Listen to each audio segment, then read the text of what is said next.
Welcome to the Slop Farm. Enjoy the video. You will start by confirming you have a Kaggle account and a Google Colab session ready. Once done, install the Kaggle package with pip so Colab can talk to Kaggle. Next, download Kaggle.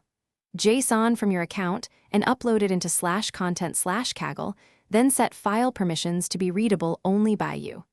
Make sure to export Kaggle config dir to that folder so the CLI finds your token. These steps let Colab authenticate and prepare for dataset downloads immediately. Once authentication is set, invoke the Kaggle CLI to download the dataset you need.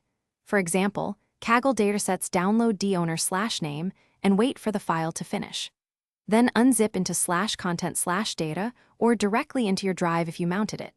Make sure to check file sizes and contents with ls/lh and do/h to avoid surprises. If the dataset is large, mount Google Drive early so you can move files without redownloading. This saves time and keeps notebooks reproducible.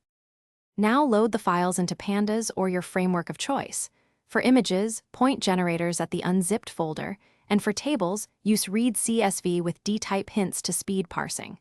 Once loaded, perform preprocessing steps like filling missing values, converting types, and batching data for training. If something breaks, first check file paths and permissions, then validate Kaggle, JSON placement, and environment variables. Finally, restart the Colab runtime if caches or locked files persist. Thanks for watching. Consider subscribing if we helped you today.